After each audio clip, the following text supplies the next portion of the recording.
ছেড়ে দেবেন? অবশ্যই করবো। আছি। হ্যাঁ হ্যাঁ যদি টাইম বলুন।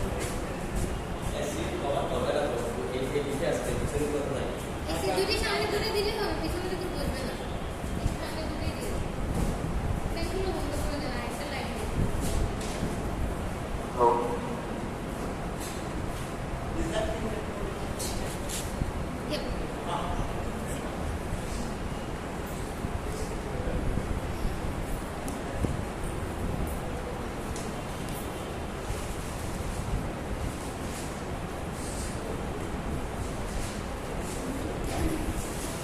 Hello everyone.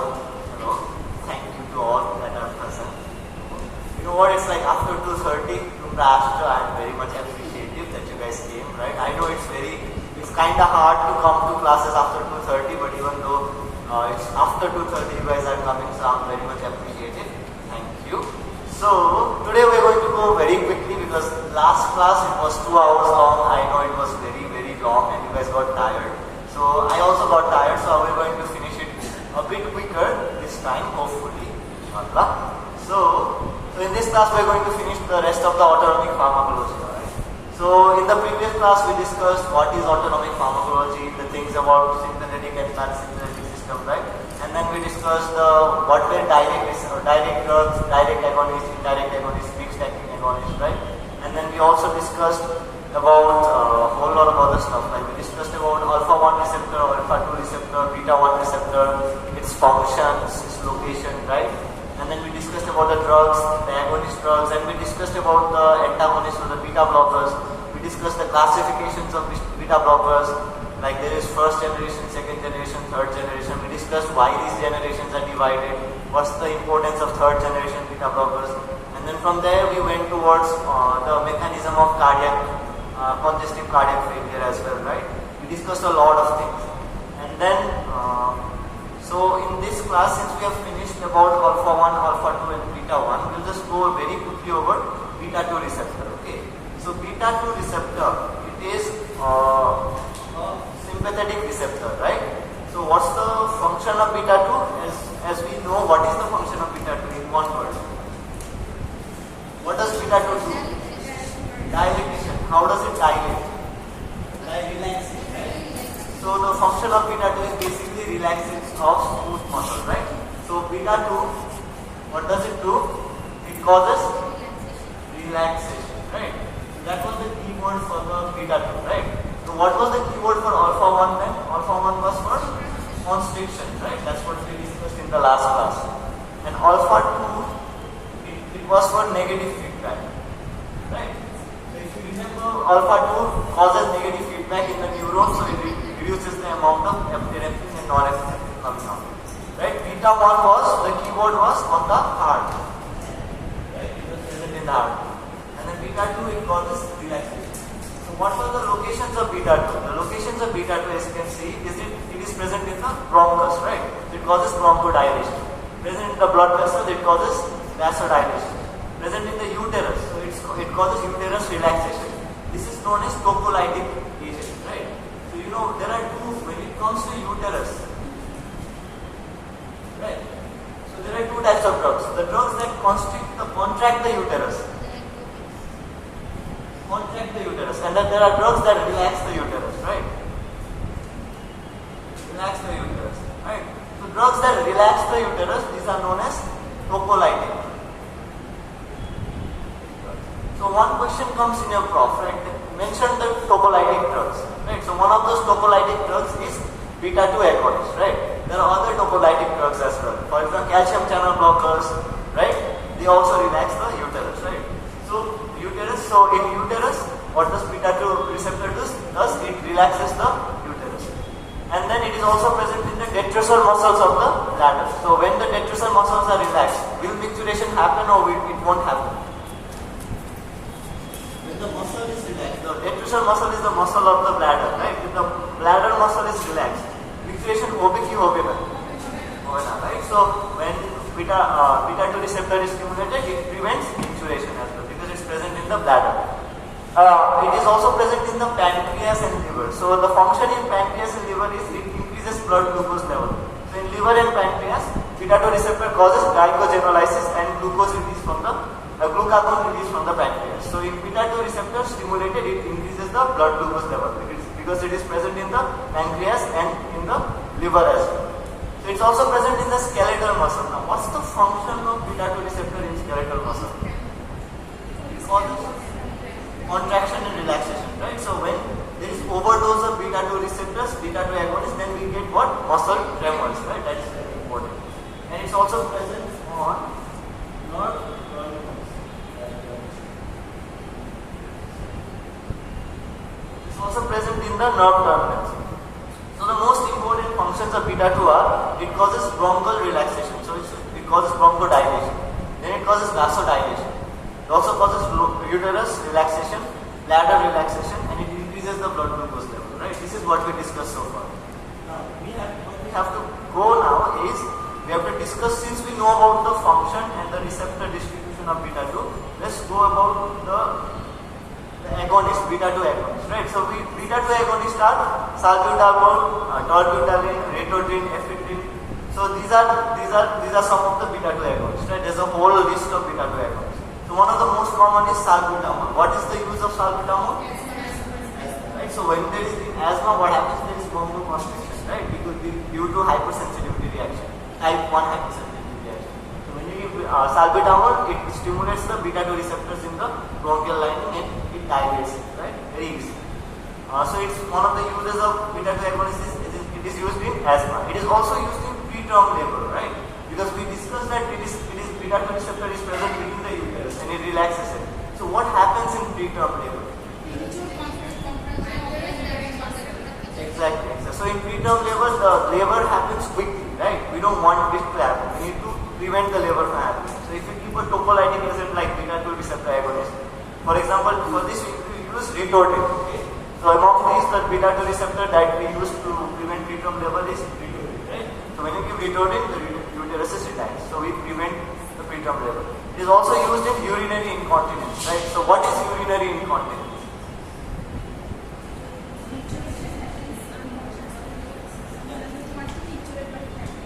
Yes, there is loss of control over micturition, right? So it usually happens in a lot of diseases. For example, you had a very bad car accident, right?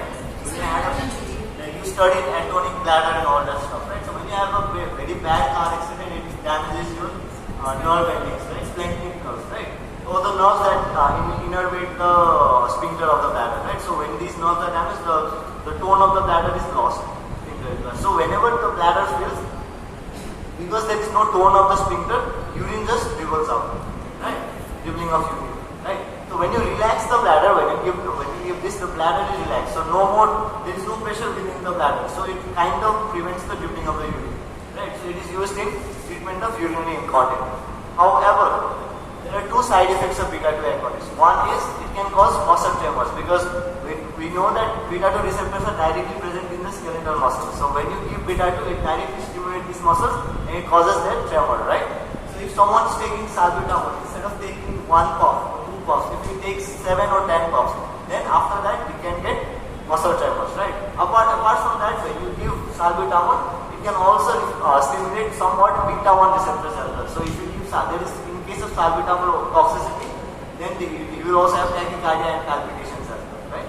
Just remember that. And then it can also cause hypokalemia. How does it cause hypokalemia? Because it increases potassium uptake within the cells. So there is beta 2 receptors within the cells itself. So when beta 2 receptor is stimulated, it causes cells to take the potassium from the extracellular fluid inside the cell. So when there is excessive beta 2 stimulation, what happens is all the potassium outside the cell, it goes within the cell. So that will lead to hypokalemia. So another danger of beta 2 agonists like salbutamol overdoses, it can cause hypokalemia as well. It can result in cardiac arrhythmia and all those stuff, right? So that is all about beta 2 receptor. It is actually easy.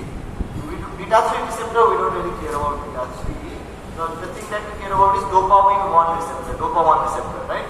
So what is the actual location of dopamine receptor? It is present in the renal blood vessels. Okay, what does it do in the renal blood vessel? It causes dilatation of this renal blood vessel. So what do we use it for? We give low doses of dopamine. Right? So for treatment of renal failure due to shock.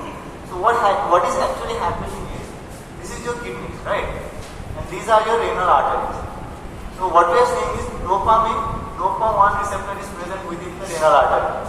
When dopamine comes and binds with it, it causes vasodilation of the renal artery, right? So when the person is in state of shock, right? What is shock? It is systemic hypoperfusion, right? So in a shock patient, there is less blood going into the kidneys, right? So if we don't give enough blood to the kidney over a long period of time, what will happen? The kidney will, there is acute kidney renal shutdown. The kidney will be necrosed. It's going to fail. Renal failure will happen, right? So in these patients, what do we give? We give them low doses of dopamine, right? When you give low doses of dopamine, it will cause dilatation of the renal arteries so that more blood flows through the kidneys, right? So why do we give them low doses? Why not high dose?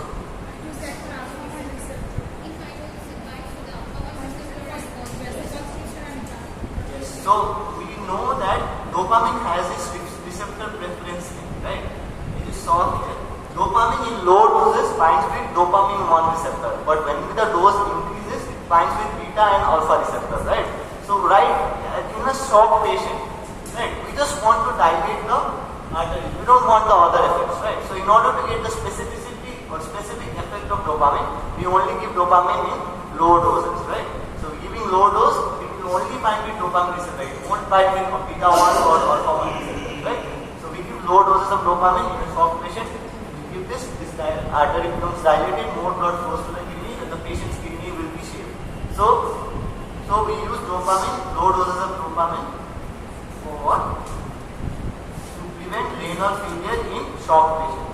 So for treatment of renal failure due to shock, right? So that's pretty simple. And dopamine 2, there is dopamine 1 to dopamine 5. So we only like study dopamine 1 for our work, right?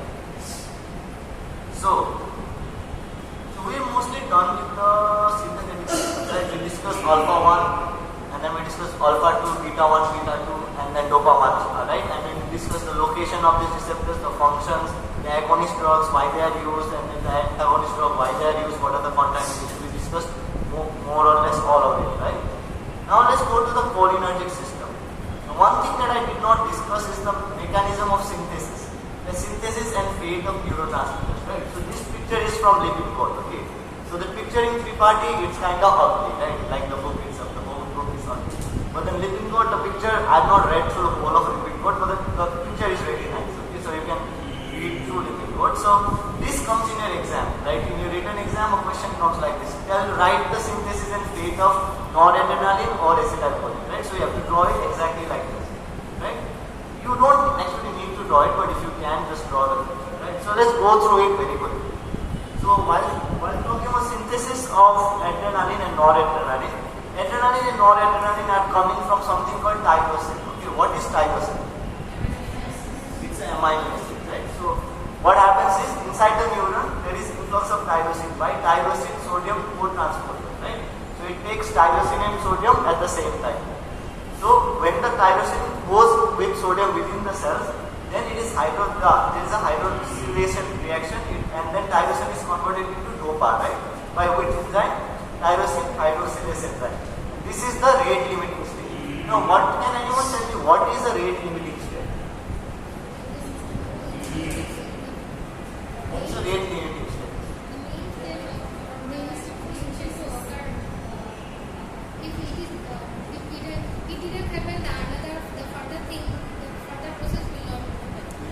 So you're kind of there, right? So in a chemical reaction or rate limiting step is, for example, this is one step, right? This is another step, this is third step, this is fourth step, right? So rate limiting step is the slowest step in the whole sequence of things, right? So in this, the second step is the rate limiting step. This means that this second enzyme, it is the slowest enzyme, right? So why is it called the rate limiting step? The reason why it's called the rate limiting step is, for example, this enzyme is working very fast, right? This enzyme is also working very fast, right? And this enzyme is also working very fast, more or less, right? But then if this enzyme is not working, right, will this enzyme get its food to work on? No, right? So if this enzyme is not working, the whole process will slow down, right? Right? That's why is this enzyme the slowest enzyme in the process. It is actually limiting the rate of the whole process. Right? Once this is slowed, right? If this enzyme is slowed, this enzyme, no matter how fast they won't get anything to work on. Right? So the whole output is going to slow down. That's why it's called rate limiting step. Now they won't ask this in exam, but I'm just explaining it to you guys. Right? So this is the slowest enzyme. So tyrosine converted into dopa. Then dopa is converted into dopamine within the cell itself, right? The neuron, right? By the dopa decarboxylase enzyme. Now the dopamine is taken up into the vesicle, right? So the dopamine that is outside the cell goes inside the vesicle. You can see here, right? So this was the tyrosine and sodium. They go together in the tyrosine sodium co-transporter. After going, tyrosine is converted into dopa. Right, this is the rate limiting step. Right, this step is the slowest. And then dopa is converted into dopamine. And dopamine is then taken up into this vesicle within the neuron. Right, within the vesicle now the dopamine is converted into noradrenaline by this enzyme. Right, dopamine hydrolysis. Now, this thing. So most of the neurons they produce what? Noradrenaline. Right, but adrenaline is only produced in the adrenal medulla. The reason being is that only in the adrenal medulla there is conversion of noradrenaline into adrenaline. Right? So up till this step, this is happening in the neuron. But if you want to make adrenaline, you have to take the noradrenaline, put it inside the adrenal medulla. Inside the adrenal medulla, then there is an enzyme that methylates this thing to convert it into adrenaline. So in exam they might ask you, what is the source of adrenaline? Right? Adrenaline is coming from adrenal medulla. But on the other hand, noradrenaline is coming mostly from the normatrix, right? That's the reason why. And then it is then released into the synapse. So when the action potential comes, the thing that is prepared, the noradrenaline that is within the vesicle, it is then released into the synapse, right? After it is released into the synapse, it can have three phases, right? First, it can be reuptaken, right? It can be reuptaken back into the cell. Or it can be degraded, or it can be diffused. So, these phases are very important to understand. So, what were the three phases? So, this was your normative, and this is your synapse, right? So, first tyrosine came was made into dopa. From dopa, it got converted into dopamine, right? And then the dopamine was taken inside the vesicle where it was converted into noradrenaline, right? Now this noradrenaline, after the action potential comes, what happens is it goes down and it releases this noradrenaline. This noradrenaline now will obviously go and bind with its receptor and does its work, right? It will go bind with the receptor and gets its action. But after its action is terminated, it has three phases. First, it can go back into the neuron. This is known as reuptake, right? Or it can be degraded. There are some enzymes outside the cell in the synapse. These are known as COMT enzymes. What is it called? It's called catechol methyl transferase enzymes, right? So these enzymes are actually outside within the synapse. So these will so the first phase it can go back into the cell. The second phase is it will be destroyed by this enzyme. This is the second phase, right? And the third phase is it can diffuse outside the synapse. There are blood vessels nearby the synapse, right? So it can run away into the blood vessels. So there are basically three phases of this thing. It can either go back into the cell, it can be degraded by the COMT enzyme, or it can diffuse outside into the blood vessels that are nearby, right? So the reuptake thing, there are two processes. There is uptake 1 and uptake 2. So uptake 1, this is known as the neuronal uptake. Uptake 1 is basically what I just told you. When the noradrenaline goes back into the neuron, this process is known as uptake 1, right? Now there is something called uptake 2 as well, right? So uptake 2 means it is known as extraneuronal uptake. So this basically means is instead of this noradrenaline going into the nerve endings, there are some smooth muscle, fat, right, nearby the nerves, right? Where the nerves ending, there is always smooth muscle and fat. So when this noradrenaline goes into the smooth muscle and fat, instead of going into the nerve ending, this is known as uptake. Right? Is it simple? quite easy to understand. So uptake 1 is when it goes back into the nerve ending. Uptake 2 is when it goes into the nearby smooth muscle and fat, right? And then, so these are the two mechanisms. Now, regarding degradation, I told you the degradation that happens within the synapse, it is done by the COMT enzyme, right? But there is another enzyme called monoamine oxidase enzyme, right? So when some of this noradrenaline, when it goes back into the synapse, right, there are two things that can happen. Some of it can actually go back into the vesicle and get again secreted again, right? Some of it actually goes back and actually it is recycled. However, some of it, when it goes back into the synapse, there is an enzyme called MOA, right? This will again degrade this. This is then degraded, right?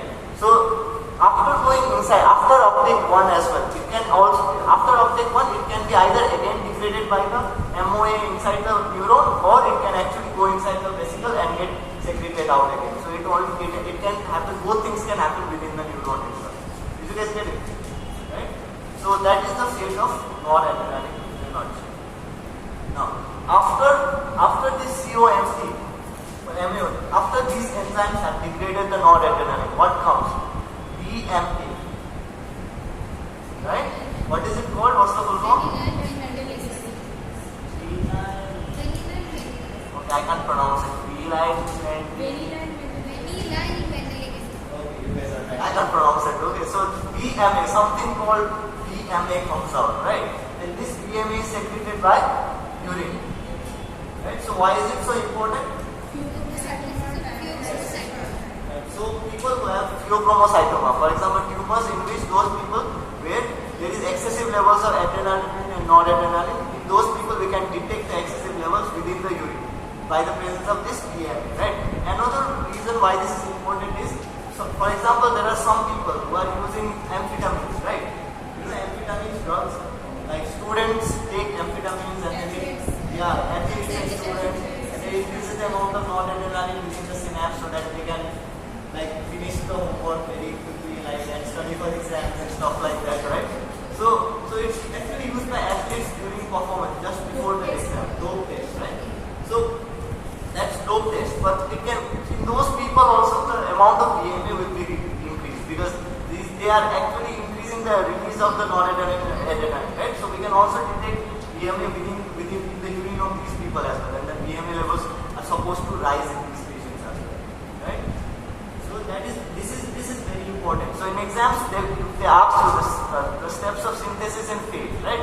You have to write it very nicely like this, right?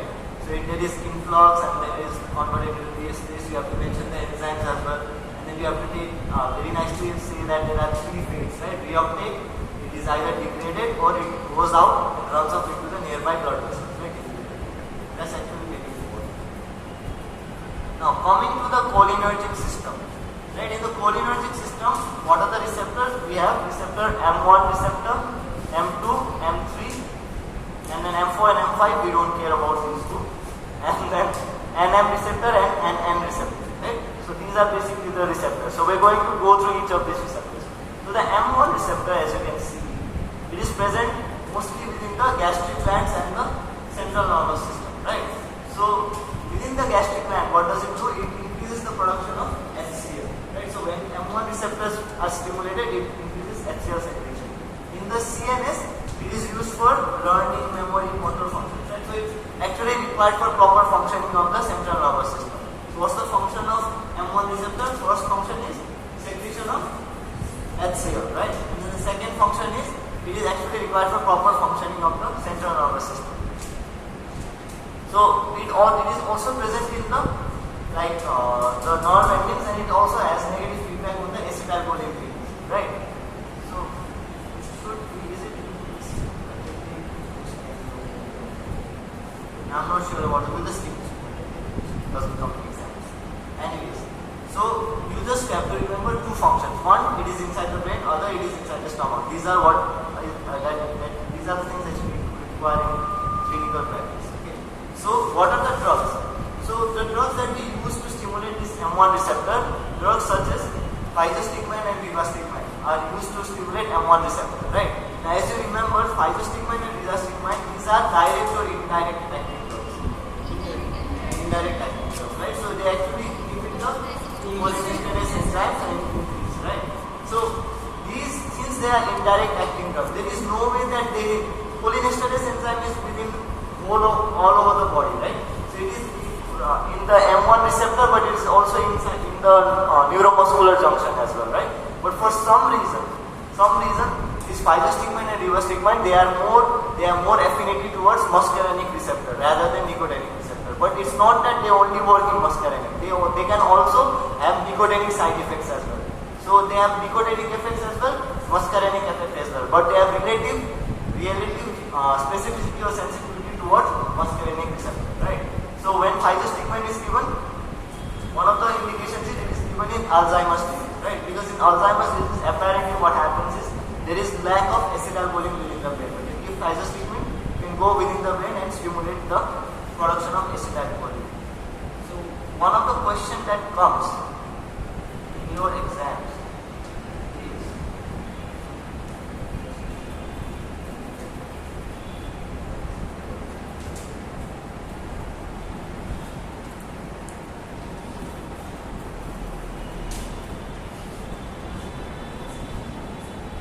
one of the questions that comes in your exam is the difference between physostigmine and neostigmine. This is very important, right? So physostigmine, as you can see, it is a tertiary amine, whereas neostigmine is a quaternary amine, right? So being a tertiary amine, physostigmine is lipid soluble. So when something is lipid soluble, it can pass through the cells properly, right? So that is why physostigmine can be used in Alzheimer's disease, because if you give neostigmine, it can't pass through the blood-brain barrier. So that's why physostigmine can pass through the blood-brain barrier. That's why it is used in Alzheimer's disease. Another thing is, since it can pass through the blood-brain barrier, it has more CNS effect, and it can also pass through the cornea as well, right? So in glaucoma, right, one of the drugs that are used in glaucoma is physostigmine as well, because when you give the physostigmine drops in your eye, right, since it is lipid soluble, it can penetrate through the cornea and it can reach the pupil, right? It can cause dilatation of the pupil, constriction of the ciliary body, and when the ciliary body is constricted, the angle is increased, so there is more drainage, right? So physostigmine can penetrate the cornea. That's why it can be used in glaucoma patients, right? So physostigmine, it has more affinity towards muscarinic receptor. The other one has more affinity towards nicotinic receptor. And then clinical use, it is used in glaucoma as I've just mentioned. It is given in topical drops, and it causes constriction of the ciliary body, increasing the angle, right? It can also be used in Alzheimer's disease, right? Because in Alzheimer's disease, it goes inside the brain and increases the acetylcholine production within the brain. In Alzheimer's, it helps to improve Alzheimer's disease patients. It's also used in atropine poisoning, right? So we'll get to atropine poisoning in a second.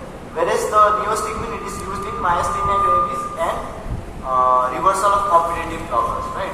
So before we go to the other receptors, let me just tell you the mechanisms of why neostigmine and then atrophonium are used in myasthenia gravis, and we will discuss about concepts such as myasthenia crisis and cholinergic crisis, right? That is actually very interesting. So we studied that like neostigmine, it is used in myasthenia gravis, right? So what happens in myasthenia gravis? What happens in myasthenia gravis is there are receptors, acetylcholine receptors on your muscles, right? On your muscles, on the neuromuscular junction, on your muscles, there is acetylcholine receptor, right? So how does this acetylcholine receptor is stimulated? When acetylcholine comes from the synapse, it binds with the acetylcholine receptor, stimulates it, and then there is signal transduction. Signal comes within the muscle cells, and there is a series of sodium channels within the cells, calcium channel within the sarcoplasmic reticulum, and there is constriction of the muscle, right? So basically we need acetylcholine for muscle contraction, right? So what happens in myasthenia gravis is it is the autoimmune disorder, right?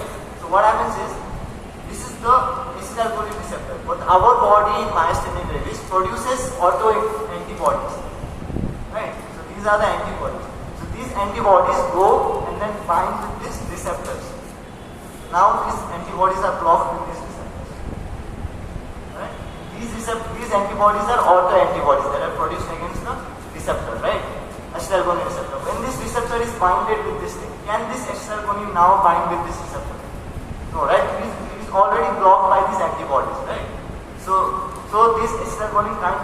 can't bind with this thing, right? So when the acetylcholine can't bind with this thing, will there be muscle contraction? No, right? So now there is something called flaccid paralysis of the muscles, right? So one of the first symptoms of myasthenia gravis is ptosis of the eyelid, right? The muscles that are responsible for pulling the eyelids up, these get paralyzed the first, right? So there is first drooping of the eyelid or ptosis, right? Then after a while the paralysis descends downwards, right? From above it descends downwards, right?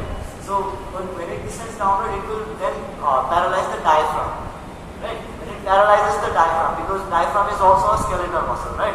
When diaphragm is paralyzed in myasthenia gravis patient, then no more respiration happens and then the patient dies, right? So that's the thing. So if we give neostigmine, right? Neostigmine works in the neuromuscular junction, right? When you give neostigmine, what happens is it will block. So this acetylcholine is degraded by the cholinesterase enzyme, right? So when you give neostigmine, it comes and blocks this cholinesterase enzyme. When this cholinesterase enzyme is blocked, what happens to the acetylcholine concentration in the synapse? It increases, right? So what is happening here is these receptors and acetylcholine, are they competing with each other for this binding site to the receptor, right? So these antibodies and acetylcholine, they are fighting with each other to get space to bind with the receptor on the muscle, right?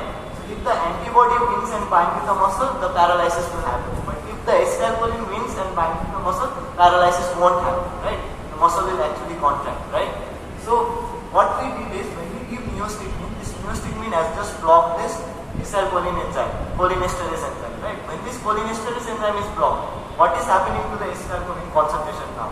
It is rising or falling? It's rising, right? Because now this acetylcholine that was previously secreted, it can't be degraded. Now when the acetylcholine amount is has raised, right? Who will win? Acetylcholine will win or the antibodies will win? The acetylcholine will win, right? I'll go through it again. There was acetylcholine, these are the antibodies, right? They both of them are trying to bind to the same receptor on the muscle, right? So by giving neostigmine, we have increased the amount of acetylcholine in comparison to the antibodies. Now when we give neostigmine, more acetylcholine will be there, right? So more and more acetylcholine will bind to the receptor instead of the antibodies. Then the patient's condition will improve. Now that we have given neostigmine, the patient's condition will improve because now more acetylcholine will go and bind with it, right? That's why neostigmine can be used for the treatment of acetylcholine, right? Now, the treatment of myasthenia gravis, right? Now there is another drug called Autonomic. Okay.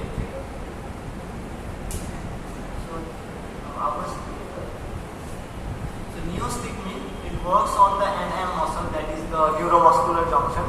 So it is used in the treatment of myasthenia gravis. So it is used in the treatment of myasthenia gravis, and this is how it works, right? And when you give neostigmine, it increases the amount of acetylcholine, so it actually goes and binds with the thing and it increases, right? But for diagnosis of myasthenia gravis, Autonomic is used, right? So in order, if a patient comes to you in your clinical setting, right, and the patient has the features of myasthenia gravis, drooping of eyelid and all, right? You need to diagnose whether it is myasthenia gravis or paralysis due to any other reason, right? For this, you will not give neostigmine because neostigmine has a prolonged half-life, right? So you need to give a drug that has a very short half-life. So that drug is Autonomic, right? So if a patient comes to you and you want to diagnose whether the patient has myasthenia gravis or some other disease, right? What do you give? You give a drug called, what is it called? It is called Autonomic. Autonomic and neostigmine, they are basically the same. The only thing is Autonomic has very short half-life, right? So when you give, so a patient comes to you, for example, he came to me, okay? So he has drooping of eyelid, okay? Hopefully not. So suppose he has drooping of eyelid, right? And then, so in order to diagnose him, I give him injection of Autonomic, right? Then now there two things can happen. After I give him the injection of Autonomic, he can either improve or he can stay the same, right? So injection devar for it. If his drooping of eyelid improves, right? Then what does it mean? Then it means he has myasthenia gravis, right? But even after I give the Autonomic injection and the eyelid does not improve, then what does it mean? Not the cholinergic crisis, but then he the paralysis was not caused by myasthenia gravis. It is caused by something else, right? Because if it was caused by myasthenia gravis and then we give the atrophonium does the same thing, right? And then the condition should have improved, right? But if the paralysis was, say, for example, the paralysis palsy or injury to the nerve, right? Then even if we give the atrophonium, will the condition improve? No, right? So that is why atrophonium is given for the diagnostic purpose of myasthenia gravis. After giving atrophonium, you check whether the patient improves or does not improve. If the patient improves, then it is due to myasthenia gravis. If the patient does not improve, it is due to some other cause, right? That is that. One more thing is that the non-adrenal Neostigmine. Okay, Neostigmine is also used for reversal of muscle relaxants, action of muscle relaxants, right? I'll have to go into the pathophysiology or the mechanism of muscle relaxants. Right? So if you've been to the surgery, right, what they do is before the surgery they give muscle relaxants, right? Why do they give the muscle relaxants?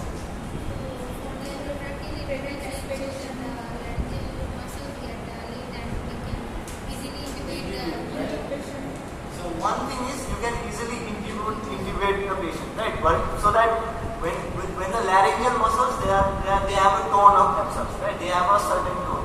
So when the laryngeal muscles have a tone, we have to give the intubation, right? Introtractive intubation, because during surgery the patient is not breathing, right?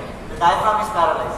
So while giving it, if you give this muscle relaxants, then the laryngeal muscles they get relaxed. So the laryngeal muscles it is easier for it to go inside, right? To give muscle relaxants. Another reason why you give muscle relaxants during the whole surgery is that the diaphragm needs to be paralyzed, right? Why does the diaphragm need to be paralyzed during surgery? Movement of organs. Yes, the movement of organs, right? For example, I was in 4th year or 3rd year. I was in my routine OT, right? And then Masood Karim sir, do you guys know him, right? Very nice. So he was doing the surgery, okay, operation on the, I don't know, like ulcer or something, a gastric ulcer operation.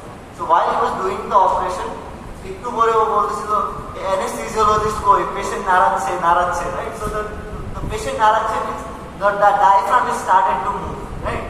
So when the diaphragm started to move, is it harder for him to do the operation? Because when the diaphragm is moving, he is holding the stomach right here, right? It's going to move as well, right? So it's very hard for him to do the operation when the whole stomach is moving, right? So that's another reason why we need to give muscle relaxation during operation. One, for endotracheal intubation, and the other one is to relax not only the diaphragm, all the skeletal muscles, right? For example, if the abdominal muscles are not paralyzed or relaxed, right? Whenever you are giving incision, they might contract reflexively, right? When it contracts, does it increase the intra-abdominal pressure? So you don't want the intra-abdominal pressure to rise when you're doing the surgery, right? So that is the reason why you need to give muscle relaxants. Now, in order to relax this muscle, right? All this, what muscle are we talking about? Are we talking about smooth muscle or skeletal muscle? Skeletal muscle, right? Because smooth muscles are usually relaxed when you give general anesthesia, then it already relaxes most of the smooth muscles, right? So, during this muscle relaxant thing, right? There are two types of muscle relaxant. One, it is the competitive type. Other one is non-competitive type, right? The competitive type, actually forgot.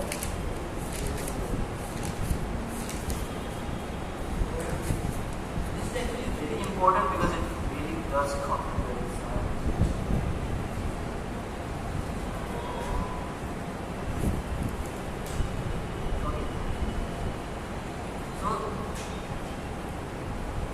One is competitive type and the other one is non-competitive. So, the competitive type is also known as non-depolarizing.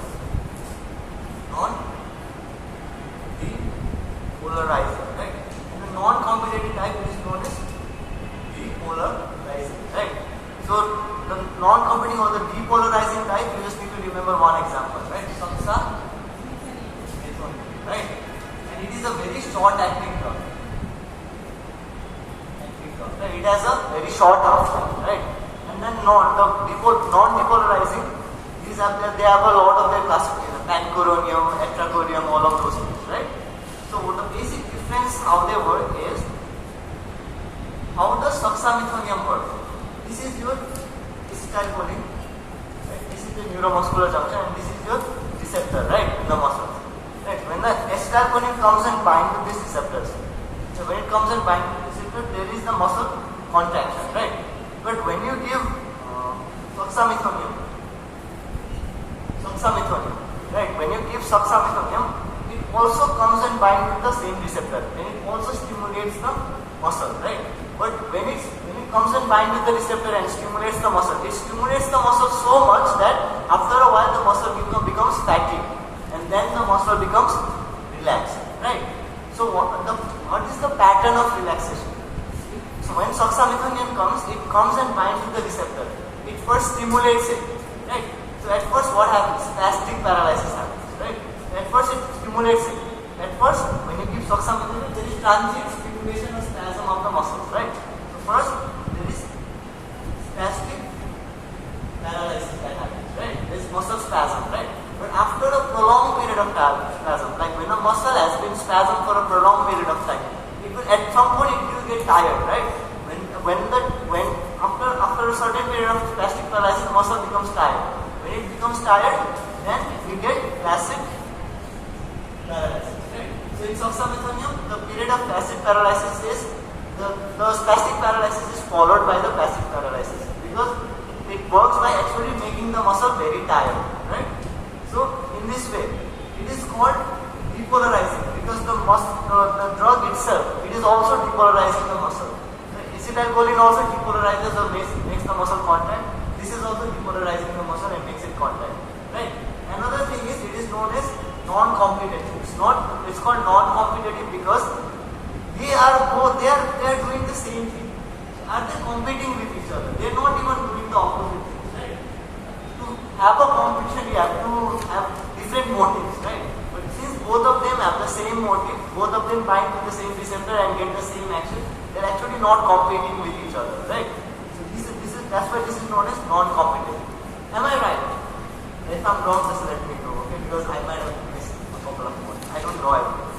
But then there are other drugs such as pancuronium. Okay, let's take an example of pancuronium. Okay, this pancuronium is not like succinylcholine. It is a non-depolarizing drug, right? So what does non-depolarizing mean? How does this work? This is acetylcholine again, and this is pancuronium. Okay, so right now, unlike succinylcholine, this pancuronium, when binds with the receptor, it actually produces no action. So it's actually an antagonist, right? So when it binds with the receptor, no action will be produced. And when no action is produced, then also you get what? Classic paralysis, right? So in both cases, you are getting classic paralysis. But the way that you are getting is different. Here, classic paralysis happens because the muscle is so tired, because the succinylcholine causes excessive stimulation of the muscle. Here you get classic paralysis because the thing, this pancuronium, comes and binds and blocks the receptor. So there is no receptor stimulation. Here there is excessive receptor stimulation, here there is no receptor stimulation. That's why we get classic paralysis, right? So now, in order to reverse, after the operation, you need to make the diaphragm work again, right? You need to get the skeletal muscles to return to their original tone, right? So in case of succinylcholine, okay, if you are given succinylcholine in the surgery, right, you have to reverse it. What do you give in this case? Neostigmine, right? So you said you have to give neostigmine. How does neostigmine work? If you have to reverse the action, operation শেষ হয়েছে. So operation আগে তোমরা দিছিলা either you have given succinylcholine or pancuronium, doesn't matter. They did the same method, right? You have given succinylcholine or pancuronium before the operation, and the muscles are relaxed. তুমি operation করে ফেলছো. কিন্তু operation করার পরে you have to get the patient, the diaphragm to work again, right? And get the skeletal muscles to work again. Operation to শেষ. Even after the operation, if the diaphragm doesn't work, then the patient can't breathe and then die, and then you will go to jail again, right? So the thing is, you have to reverse the action of this muscle relaxants after the operation, right? So how you reverse it? She said you have to give something called the neostigmine again, right? So how does it work? How does neostigmine help in reversal of muscle relaxation?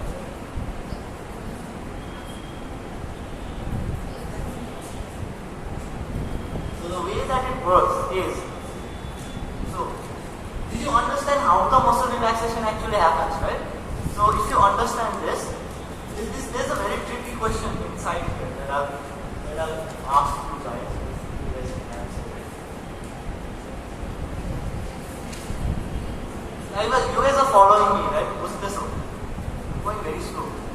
So muscle relaxants, right? So in the beginning of the operation, you have given either the depolarizing kind of muscle relaxant, Salbutamol, or you have given non-depolarizing kind of, for example, pancuronium. Right? Both cases, what did you get? You get muscle relaxation, right? But after the operation, now you need to reverse this muscle relaxation, right? Because after operation, you want to make the diaphragm work again, right? So in order to do, the book says you have to give again Neostigmine, right? So how does this work? Which one would it like? So in the book, what it actually says is, so in the book it says Neostigmine is used to reverse the action of muscle relaxant in case of the non-depolarizing kind. Non-depolarizing kind, not in the case of depolarizing kind, right? The reason is, now if you have given non-depolarizing muscle relaxants, right? This is a receptor, this was pancuronium, right? Pancuronium, and this was acetylcholine. That's what we discussed earlier, the pancuronium comes and binds with the receptor and there is no response. That's how the muscle is relaxed. Right? So you have to reverse it. Right now, pancuronium and acetylcholine, are they competing with each other for the receptor? They're competing with each other, right? Because acetylcholine, if it binds, it causes muscle contraction. But pancuronium, if it binds, it causes muscle relaxation. They are having different objectives, right? But they are both binding to the same receptor. That's why they are called competitive blockers, right? So right now, pancuronium is there in the body, right? So in order to reverse the action of this, what do we need to do? We need to increase the amount of acetylcholine. So if you give a drug that increases the amount of acetylcholine, now this acetylcholine will be more than pancuronium. Then the acetylcholine will displace the pancuronium and then stimulate the muscles again, and then the action of muscle relaxation will be reversed and the diaphragm will start working. Does it make sense? Right? So if you are patient after operation, if you are using non-depolarizing or competitive or non-depolarizing neuromuscular blockers, when you give Neostigmine, the acetylcholine level increases, it displaces this, and then the muscles will get stimulated again, and then diaphragm will start working, right? But the thing is, if you give the same drug in case of Salbutamol, what will happen? Will it work? Why won't it work? The diaphragm is already exhausted. The muscle is already exhausted. That's good. So this will work in case of what? Competitive or non-depolarizing. Like in case of pancuronium, it will work, right? But in case of Salbutamol, what was the mechanism? The Salbutamol went and got attached to the receptor. It causes excessive stimulation and then the paralysis, right? And then acetylcholine is there. But acetylcholine will also come and bind with the same receptor and will stimulate it. So the receptor is already tired, as she said, right? If you give Neostigmine here, right? The Neostigmine will increase the amount of acetylcholine, no? So the acetylcholine amount is increased. Acetylcholine and Salbutamol are doing the same thing. So this acetylcholine, after giving Neostigmine, it will also come and bind more and more to the receptor. This will again increase the contraction of the receptor. It will again make it more fatigued. It will again make it the condition even worse. It will be even more flaccid paralysis happen, right? So if you guys get it. So when you give Neostigmine, right? When you give Neostigmine in competitive blockers, right? The Neostigmine will actually increase the acetylcholine concentration. It will come and bind with this thing, and then the action of muscle relaxation will be reversed. But if you give Neostigmine in Salbutamol, right? The Neostigmine will increase the acetylcholine. But now this acetylcholine that is now increased will bind with the same receptor. It will cause further exhaustion of the muscle. Because this and this Salbutamol and acetylcholine are having the same action, right? It will cause further exhaustion of the muscle. When the muscle is further exhausted, instead of it being reversed, it's going to make it even worse. It will even prolong the duration of muscle relaxation, right? So that's why if they ask you what is the function of Neostigmine, you have to say its function is to reverse the action of muscle relaxants when the competitive muscle relaxants are used. But if in case of non-competitive, you can't give Neostigmine. Then what do? You can't give Neostigmine in this one. So you have to reverse it, right? You reverse it, right? What do? Nothing to do. Automatic will do that. Nothing to do, that's what he said. So because Physostigmine has a very short half-life, you just have to wait. So when you wait for enough time, that this Physostigmine will be destroyed by itself by something called pseudo-cholinergic enzyme. Right? So when you give Physostigmine, it only works for, I don't know, for 5 minutes or something, right? 2 to 10 minutes, and then it gets destroyed. So there's nothing to do here. So if you give this, you have to do something. So if you do this, you don't have to do anything. It will get reversed by itself, right? Now there is another very tricky question, right? So Physostigmine is given for endotracheal tube intubation, right? But why can't we give it to do the whole surgery? Why can't you give Physostigmine? You can give Physostigmine. Both of them are getting the same action, right? Even if you give Physostigmine, it will lead to what? Flaccid paralysis. Even if you give non-competitive one, pancuronium, this will also lead to what? Flaccid paralysis. Both of them are getting the same thing done, right? But then why don't you? But then in long surgeries, pancuronium is preferred over Physostigmine. Now one thing is, Physostigmine has a very short half-life, right? So if you have to do a long surgery, you have to continuously infuse the Physostigmine, right? That's one problem, right? But another problem is, let's say we ignore that problem. Why can't we give Physostigmine for long abdominal operation? I mean, Physostigmine and apnea, but then apnea doesn't happen in everyone, no? It only happens in people who are deficient. But then why can't we use Physostigmine in long operation? We have to use continuously. Yeah, I told that, right? Continuously. But let's say we give continuously, then no, we can give, right? But still we don't give it. Why? For abdominal operation, long operation. This is what I was asked in term by now. Okay? I couldn't answer it, so I was very angry. Okay? Expression হবে না byproduct যেটা হচ্ছে তৈরি হচ্ছে degradation এর ফলে No, that's not that. The answer that Sir said was this. So why can't we use Physostigmine in abdominal surgery, right? One, that what he said, right? Because it has short half-life, we have to be continuous infusion. That is more difficult, right? But another reason why this happens is, as I told you, Physostigmine causes what? It causes spastic paralysis first, and then the flaccid paralysis, right? So now you've given Physostigmine in the abdominal wall to relax the muscles, right? What will happen to the tone of the abdominal wall in the beginning? You are continuously giving Physostigmine, so the abdominal wall is going to be continuously spastic paralysis, right? When the abdominal wall is continuously spastic paralysis, it is hard to cut the wall when it is in spasm, right? When the muscle is in spasm, when you take a PP ankle and try to cut the abdominal wall, is it going to be easier or harder? It's harder to cut the abdominal wall when the muscles are in spasm, right? So that's another reason why Physostigmine cannot be used in surgery, because if Physostigmine is going to cause spasm of the abdominal wall, because it causes spastic paralysis, then flaccid paralysis, right? So that's why you can't use Physostigmine in long surgery, right? In abdominal surgery, because you can't even make an incision if you give Physostigmine. Pretty interesting, right? So that is something very interesting.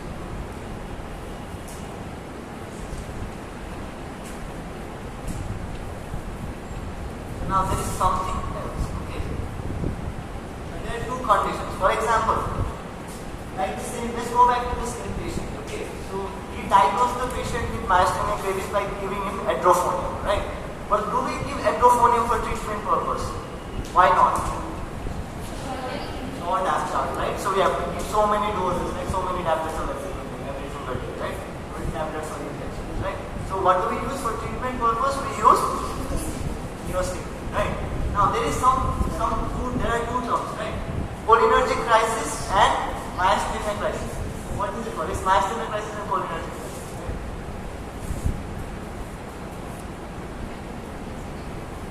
So it's called Myasthenia crisis and cholinergic crisis. So for example, the patient came to you.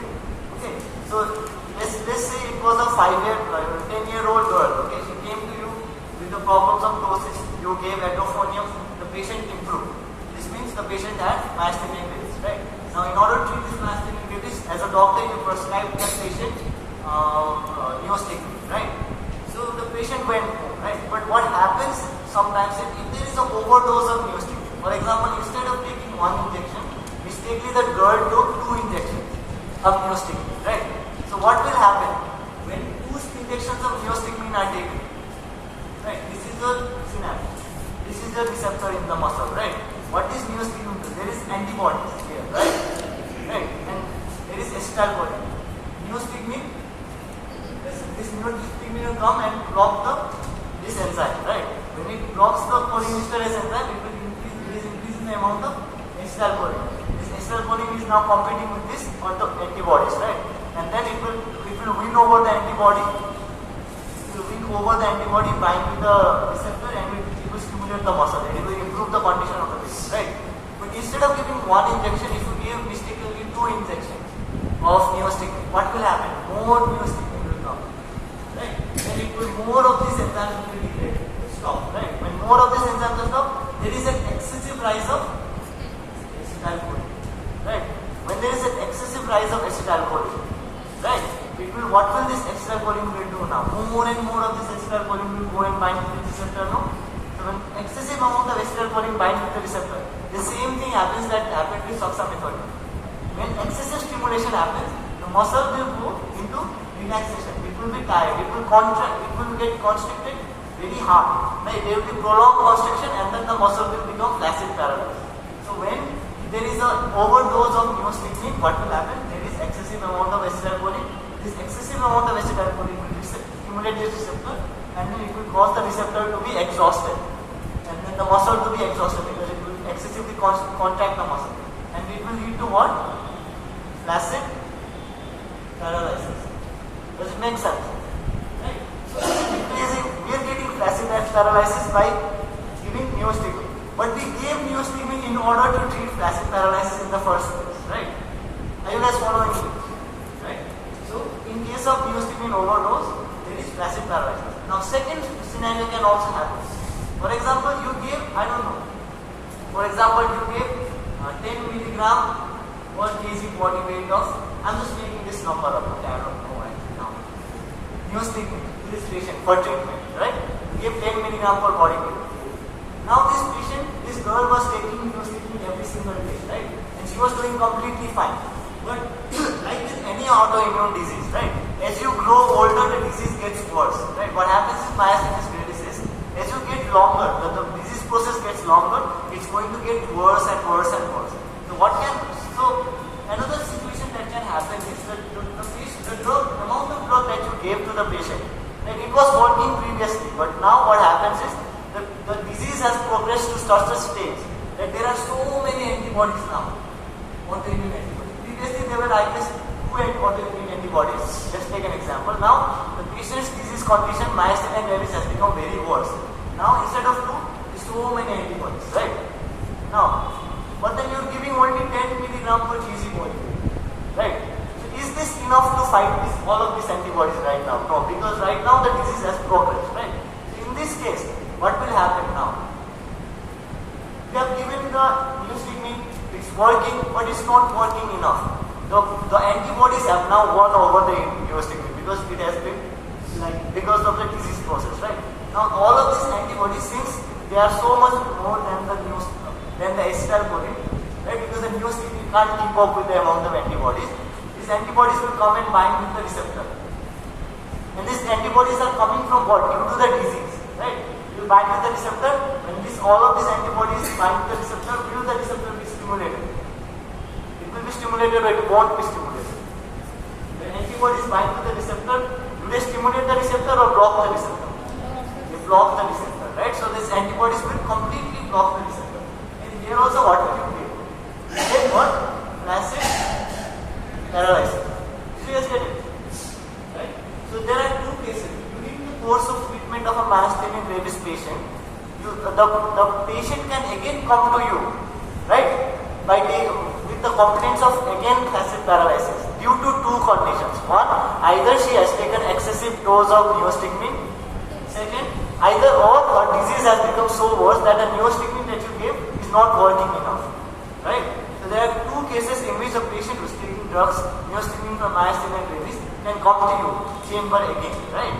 With complaints of what? Again the same complaint, serious difficulty in breathing, all of that, right?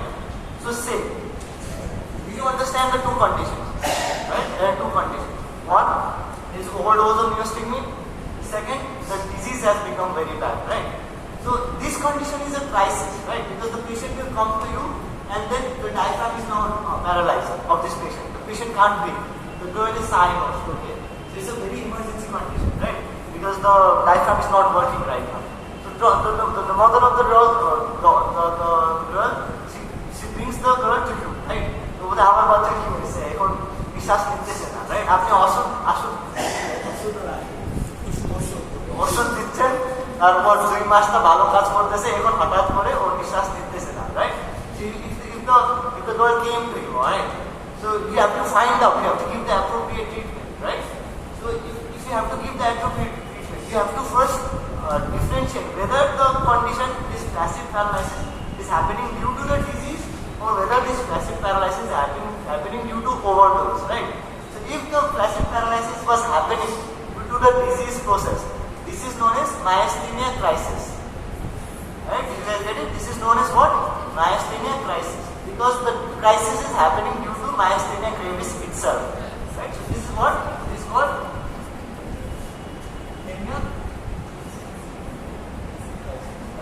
or what? Myasthenia crisis. But when the passive paralysis happened due to Neostigmine overdose, this is known as cholinergic crisis. Cholinergic crisis. Why is it called cholinergic crisis?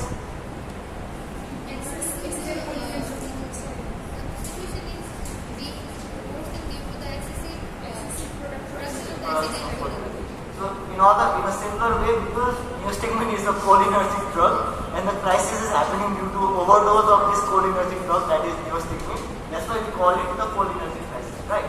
Now this is a crisis condition, emergency condition. The girl is not breathing. You don't treat her in like next 5 minutes, she's going to die, right? Prolonged not sedation, right? So in this case, you have to very quickly differentiate between the two, because the treatment for this are completely opposite, right? Here you have to give more acetylcholine. In this case, in myasthenia crisis, you have to increase the amount of acetylcholine because we have to win the antibody. But here, you have to reduce the amount of acetylcholine, right? Because the problem is the acetylcholine. So if you can't differentiate between the two, if you make a confusion, right? If you can't differentiate properly, and you give acetylcholine in this thing, if you give another acetylcholine drug in this thing, it's going to make the patient worse. 5 minutes মারা যাওয়ার patient 2 মিনিটে মারা যাবে। তুমি আবার যাওয়ার জেলে আর পত্রিকাতে আসবে তোমার report. So you have to can you guys understand why is it so important to differentiate between these two, right? So it's an emergency condition. You don't have time to think. What do? In order to differentiate these two also, you give what? Autonomic again, right? So Autonomic was something that was a drug that works like Neostigmine, right? So if the girl comes to you, the girl is not breathing, right? So you take the Autonomic injection, okay? I remember the dose. You just give one injection to this girl, okay? Then you wait, right? Now again 2 things can happen. What can happen? Right. So after this girl who is not breathing right now, if you give the Autonomic injection, either the drug can start, the girl can start breathing, improve the condition, or it's going to get worse, or it's not going to improve the condition, right? So this girl who is having either myasthenia crisis or cholinergic crisis, if you give Autonomic to this girl, okay, and the girl starts breathing now, shows improvement. Which crisis was it? It was myasthenia crisis. Why?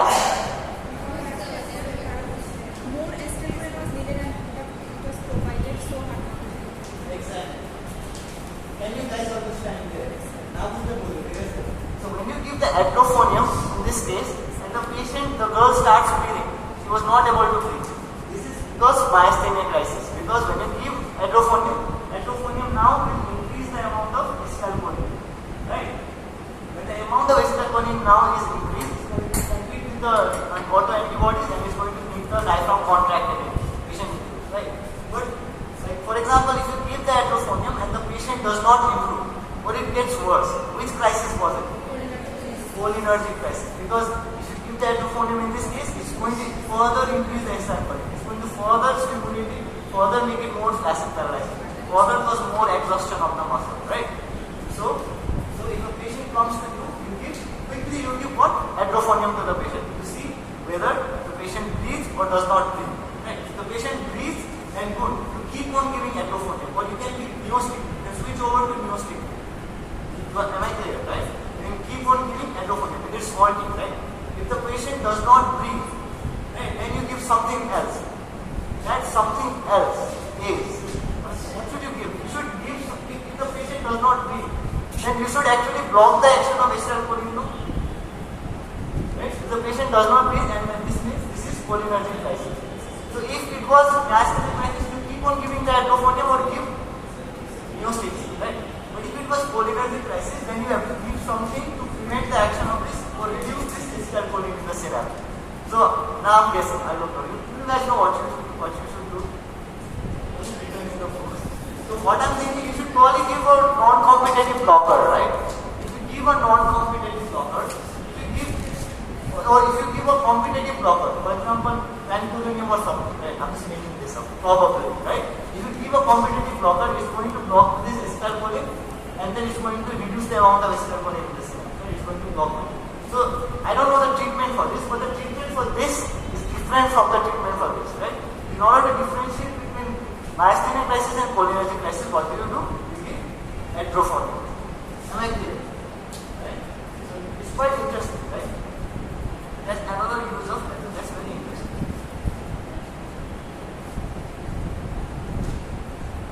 Right, so we discussed about M1 receptors.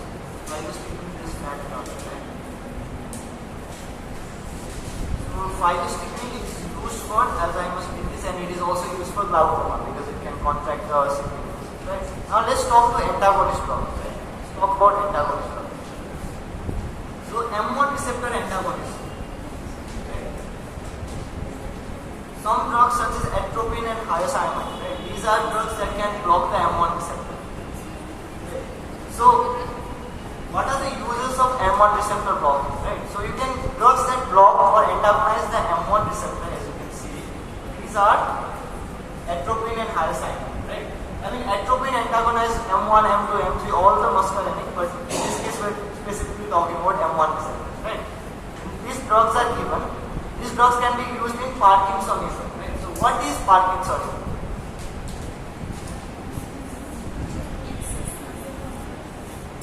It's a disease in which there is incoordination of the muscle, right? So what happens in Parkinsonism in the brain is there is a disbalance between dopamine and acetylcholine, right? In Parkinsonism, dopamine levels in the brain are lower and acetylcholine levels in the brain are higher. So atropine is anti-muscarinic drug, right?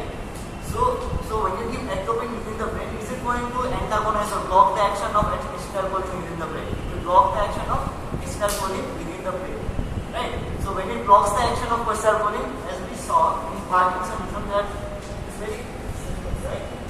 In Parkinsonism, right? Acetylcholine is high. Dopamine is less, right? So when you give atropine, it will go into the brain. It will prevent lower the action of acetylcholine. So it's going to improve the symptoms of Parkinsonism, right? So atropine lowers acetylcholine. The problem was acetylcholine was high within the brain. You give atropine, it will go inside the brain. It lowers the acetylcholine within the brain, right?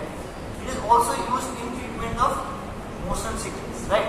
So there is something called M1 receptor within the brain, okay, there are M1 receptors within the brain, right? Inside the brain, there is M1 receptor, right? In the vestibular system. The atropine actually decreases the acetylcholine level, or it only binds to the receptor? It decreases the action of acetylcholine. It doesn't decrease it, right? So it decreases the action of acetylcholine. It doesn't decrease it, actually. You're right. So it decreases the action of acetylcholine, but it's kind of the same thing. Right? The end result is the same.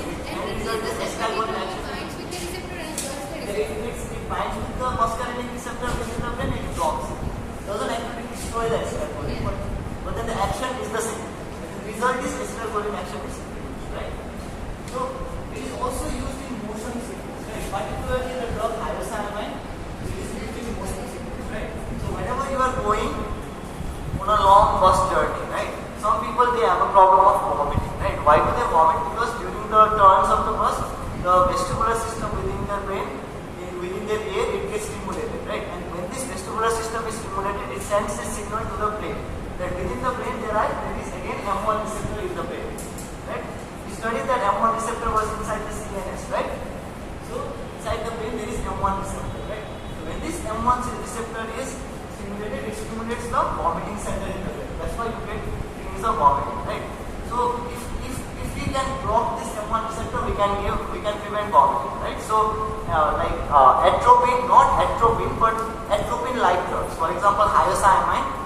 It's like atropine, it can be given to block this M1 receptor and prevent vomiting, right? It is an anti-emetic drug, right? But then, it is a studied anti-emetic drug, right? So, we have not studied, no? The cardiac we have studied but almost forgotten. Okay, so it can be used as anti-emetic drugs, right? But then, for one interesting thing is, it might be useful for you guys in your daily life. Before you're going on a bus journey, it takes time for this drug to work. Okay, when you take hyoscyamine, it's not going to work immediately. It's going to take 3 or 4 hours, right? So before going onto the bus, you have to take it 3 or 4 hours before you get onto the bus itself, right? So it will take its time to work, then only it will start working. So if you take the tablet and then go to the bus, it's not going. You're still going to work, right? So you have to have a time gap. Another thing is, there are some people who work in the sea, right? Right? So what happens? There is something called sea sickness, right? Because the waves in the sea are always moving the boat. So in those patients, in those people, their vestibular apparatus is constantly being stimulated. Because the boat is like this, right? The boat is like that. So they always have this constant problem of vomiting, right? It doesn't happen to everyone, but those people whose vestibular apparatus is more sensitive, they get this problem, right? So for these patients, there is something called a hyoscyamine patch. Peanut piece, right? So instead of giving them a tablet, you give what? A patch. So that they don't have to take the tablet again and again, right? It releases very slowly for, 3 or 4 months, right? So atropine or M1 receptor antagonist. M1 receptor antagonist can be used for motion sickness. It can be also used for peptic ulcer disease. Right? Because we know that M1 receptor increases HCl secretion, right? So if you give atropine or other atropine-like drugs, it prevents the M1 receptor, reduces HCl, right? So it can be used to treat peptic ulcer disease as well. There is a group of drugs, right? Anti-cholinergic drugs, pyrizinamide, telenizumab. These were what group of drugs? Anti-muscarinic drugs. So some of these anti-muscarinic drugs, so which receptor does pyrizinamide and telenizumab block? M1 receptor, right? So that's how you understand. Now there are some contraindications of atropine or like hyoscyamine or these drugs, right? One, it can be given in narrow angle glaucoma, right? So what is narrow angle glaucoma? This is the glaucoma in which the angle between the angle of brainless is narrow. There are 2 types of glaucoma, right? Open angle glaucoma and closed angle glaucoma, right? So or a narrow angle glaucoma. In the narrow angle glaucoma, the angle between you have to study the eye or to understand the angle between the cornea and the iris through which the fluid drains through, it is narrow, right? So you can't give atropine in narrow angle glaucoma. Why?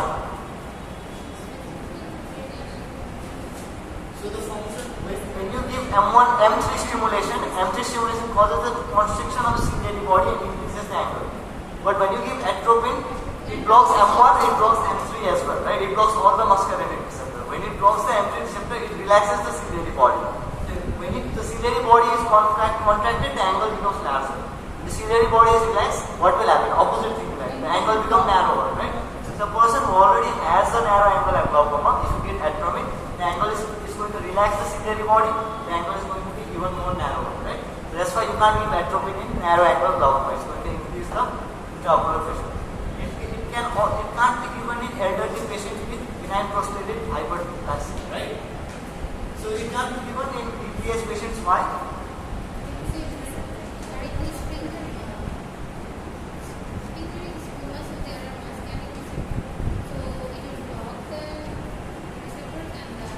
Receptors where?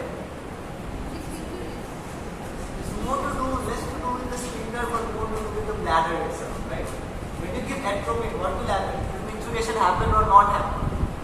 In order for the micturiation to happen, there is like a stimulation of, when you give atropine, what happens? M3 receptor is present in what?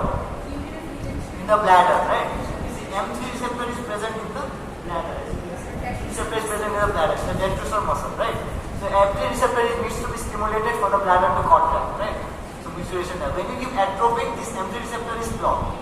So then the person can't micturate, right? So the person already had BPH. So he already had problems in micturating. But when you give M3 receptor, the bladder muscles are further relaxed. So he can't even micturate even more, right? That is why atropine is not given there. So there's a lot more things to discuss actually. I mean, we discussed about the neuromuscular muscle junction, myasthenia gravis, all of this, and what's the time? Oh my god, it's almost 1.5 hours, right? So I guess that's it for today, right? You guys are tired. So we discussed a lot of things. So I think that's it for today, guys. So you guys are tired, right? But I'm tired, okay? So that's it for today. We'll try to study the rest of the interesting things later on in other classes.